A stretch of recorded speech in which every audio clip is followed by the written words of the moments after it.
ଶଗଡ଼ରେ ଲୋଡ୍ ନାହିଁ, ଖାଲି ଶଗଡ଼ଟାକୁ ଦୌଡ଼ି ଦୌଡ଼ି ନେଉଛନ୍ତି। ଆରେ ନୂତନ ତ କେଉଁଟା ତା ନୂଆ ଜିନିଷଟେ କରିଛନ୍ତି ମୋତେ କହିଲେ? କିଛି ନୂତନତ୍ୱ ନାହିଁ, ଚାଷୀଙ୍କ ପାଇଁ କିଛି ନାହିଁ, ଯୁବକମାନଙ୍କ ପାଇଁ କିଛି ନାହିଁ, ନିଯୁକ୍ତିରେ କିଛି ନାହିଁ, ଏବଂ ଯେଉଁଟା ଆପଣଙ୍କର ଆଳୁ ପିଆଜ ଯେଉଁ ସାମଗ୍ରୀ ପ୍ରତ୍ୟେକ ଦିନ ଯେଉଁ ବ୍ୟବହାର ସାମଗ୍ରୀ ଆବଶ୍ୟକତା ରହିଛି ଲୋକଙ୍କ ପାଖରେ ତାକୁ କ'ଣ କରିବା ତା ଉପରେ କୌଣସି ଅଭିଭାଷଣ ନାହିଁ। ପୋଲାମ୍ବରମ କଥା ଉଠେଇ ଲେଖି ନାହାନ୍ତି। ମୁଖ୍ୟତଃ ପୋଲାମ୍ବରମ କଥା ଲେଖିବା କଥା ରାଜ୍ୟ ସରକାର, ପୋଲାମ୍ବରମ କଥା ଲେଖି ନାହାନ୍ତି।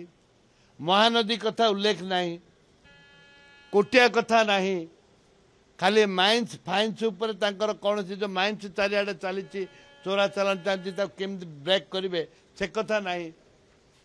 କେବଳ ତାଙ୍କର ବାହାସ୍ପଟ ମାରିଛନ୍ତି, ଯାଙ୍କେ ଯାହା ଲେଖିକି ଦେଇଛନ୍ତି ସରକାର ଗଭର୍ଣ୍ଣର ମହାଶୟ ତାକୁ ପଢ଼ିଛନ୍ତି। ଆଇରେ କୌଣସି ନୂତନତ୍ୱ ନାହିଁ। ଇଏ ଏକ ମାନେ ଅତି ନିନ୍ଦନୀୟ ଲଜ୍ଜାଜନକ କଥା। ସବୁ ବିଧାୟକ ଯାଇଥିଲେ ମୁଖ୍ୟମନ୍ତ୍ରୀଙ୍କ ସହିତ ଲମ୍ବା ସମୟ ଆଲୋଚନା କଲେ। ନାଇଁ ସବୁ ବିଧାୟକ ଆମ ଦଳର ଯାଇଥିଲୁ ଯେ ଇଏ ଆମର ମୋହନା ବ୍ଲକରେ ଆମର ଯାଇଥିଲୁ ବିଧାୟକ ମାନେ ମାନ୍ୟବର ମୁଖ୍ୟମନ୍ତ୍ରୀ ଅନୁରୋଧ କଲୁ ମୋହନା ବ୍ଲକରେ ଖ୍ରୀଷ୍ଟିଆନ ମାନଙ୍କର ଖ୍ରୀଷ୍ଟୀୟ ଭାଇ ଭଉଣୀ ମାନଙ୍କର ଗୋଟେ ସମ୍ମିଳନୀ ହବ। ଜିଲ୍ଲାପାଳ ପରମିଶନ ଦେଉନାହାନ୍ତି, ଯେହେତୁ ବହୁ ଖ୍ରୀଷ୍ଟିଆନ ଭାଇମାନେ ଆମମାନଙ୍କୁ ଅନୁରୋଧ କରିଛନ୍ତି ଯେ ଆମେ ଗୋଟେ ସମ୍ମିଳନୀ ପ୍ରତ୍ୟେକ ବର୍ଷ ଆମେ ସମ୍ମିଳନୀ କରୁଥିଲୁ। ଆଜି ଦୀର୍ଘ ବର୍ଷ ଧରିକିରି 75 ବର୍ଷ ହେଲା ତାଙ୍କେ 75 ବର୍ଷର ପାଳନ କରୁଛନ୍ତି। 75 ବର୍ଷ ପାଳନ କରିବେ, ଚାରିଆଡ଼ୁ ତାଙ୍କର ଖ୍ରୀଷ୍ଟିଆନ ଗୁରୁମାନେ ଆସିବେ ଏବଂ ତାଙ୍କର ଖ୍ରୀଷ୍ଟିଆନ ଭାଇ ଭଉଣୀ ମା ଭଉଣୀମାନେ ଆସିବେ। ତାକୁ ରାଜ୍ୟ ସରକାର ଜାଣି ଶୁଣିକିରି ବନ୍ଦ କରୁଛନ୍ତି ବୋଲିକିରି କମ୍ପ୍ଲେନ୍ ହେଲା। ସେଇଥିପାଇଁ ମାନ୍ୟବର ମୁଖ୍ୟମନ୍ତ୍ରୀଙ୍କ ଅନୁରୋଧ କରିବାକୁ ଯାଇଥିଲୁ ଯେ ଦୟାକରି ଆପଣ ନିର୍ଦ୍ଦେଶ ଦିଅନ୍ତୁ, ଯେ ନିର୍ଦ୍ଦେଶ ଦେଲେ ଯାଇକି ସେମାନେ ପରମିଶନ ଦେବେ। ମୁଖ୍ୟମନ୍ତ୍ରୀ କହିଲେ ମୁଁ ବିଚାର କରୁଛି, ଦେଖୁଛି, ଆସୁଛି, ବସୁଛି, ଉଠୁଛି, କିନ୍ତୁ ସ୍ପଷ୍ଟ କିଛି କହିନାହାନ୍ତି। ଆଉ ଗୋଟେ ପ୍ରସଙ୍ଗ ଯା ନବୀନ ଆଜି ସନାତନ ମହାଗଣକୁ ମୋହନ ମାଝୀ ନବୀନ ଆଜି ସନାତନ ମହାଗଣକୁ ତାଗିଦ କଲେ, ସେ କହିଲେ ତମେ କାଲି ବିଜେଡି ବିଧାୟକ ଦଳ ବୈଠକ ବସିଥିଲା, ଆପଣ କାହିଁ ଆସିନଥିଲେ?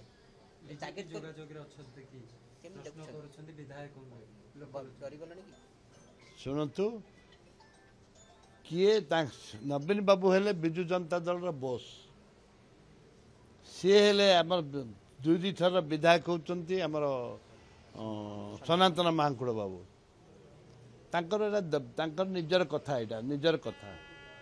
ଯେହେତୁ ବିଜୁ ଜନତା ଦଳ ବର୍ତ୍ତମାନ ବହୁତ ସସ୍ପେନ୍ସରେ ଅଛି ଯେ କିଏ ପଳେଇବେ, ବିଜେପି କିଏ ଯିବ, କଂଗ୍ରେସକୁ କିଏ ଯିବ, ଏଇସବୁ ଜିନିଷଟା ତାଙ୍କ ମାନସିକ ଭାବରେ ସେ ଦୁର୍ବଳ ହୋଇପଡ଼ିଛନ୍ତି। ବିଜୁ ଜନତା ଦଳ ଦୁର୍ବଳ ହୋଇପଡ଼ିଛନ୍ତି, କିଏ କେଉଁ ଦଳକୁ ଚାଲିଯିବେ ବୋଲିକିରି, ସେଇଥିପାଇଁ ସେ ତାଗିଦ କରିଛନ୍ତି। ମୁଖ୍ୟମନ୍ତ୍ରୀଙ୍କୁ ଅନ୍ୟ ଦଳର ବିଧାୟକ ଭେଟିବା କଥା ମାନେ କ'ଣ ଦଳୀୟ ବିଧାୟକ ହେଇଯିବା? ନାଇଁ, ମୁଖ୍ୟମନ୍ତ୍ରୀ ମୁଁ ତ ମିଶୁଛି, ସମସ୍ତେ ମିଶୁଛନ୍ତି। ନିଜ ନିର୍ବାଚନ ମଣ୍ଡଳ କାର୍ଯ୍ୟ କରିବା ପାଇଁ ମୁଖ୍ୟମନ୍ତ୍ରୀ ମିଶିବା କ'ଣ ପାପ? ତ ପାପ ନୁହଁ, ମହାପାପ ନୁହଁ, ତ ଇଏ ଜମା ପାପ ନୁହଁ। ନିଜର କର୍ମ କରିବା ପାଇଁ, ନିଜ ନିର୍ବାଚନ ମଣ୍ଡଳୀର କାର୍ଯ୍ୟ କରିବା ପାଇଁ ଏବେ ନବୀନ ବାବୁଙ୍କୁ ମୁଁ ଜିନ୍ଦାବାଦ ଧନ୍ୟବାଦ ଦେଲି। ମୁଖ୍ୟମନ୍ତ୍ରୀ ଥିଲେ, ମୁଁ କ'ଣ ବିଜେଡ଼ିରେ ମିଶିଗଲି? ବିଭିନ୍ନ ପ୍ରସଙ୍ଗରେ ଉଠିଲା ଯେ ବିଜେଡ଼ିରେ ମିଶେ। ଆମେ କାହିଁ ବିଜେଡ଼ିରେ ମିଶୁ? ସଚ୍ଚା କଂଗ୍ରେସ ଲୋକ।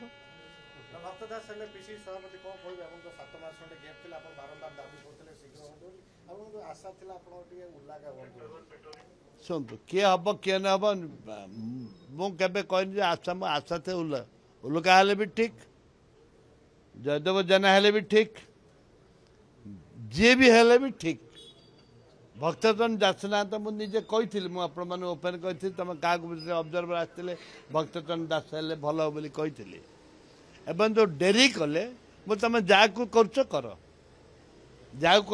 ଜଲ୍ଦି ସରେଇ ଦିଅ, ପାଇଟି ଛିଣ୍ଡି ଯାଉ, ଲେଖା ଛିଣ୍ଡିଯିବ।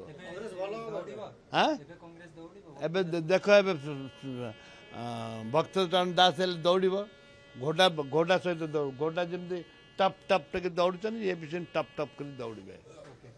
पदयात्रा आरंभ होचे से आसवे 18 तारीख पदयात्रा आरंभ करेंगे पदयात्रा चारिड़े भुवनेश्वर टू पूरी पदयात्रा करेंगे निष्पत्ति कर सारे प्रेस रे कही सारे से बढ़िया हम कि असुविधा कौन अच्छी।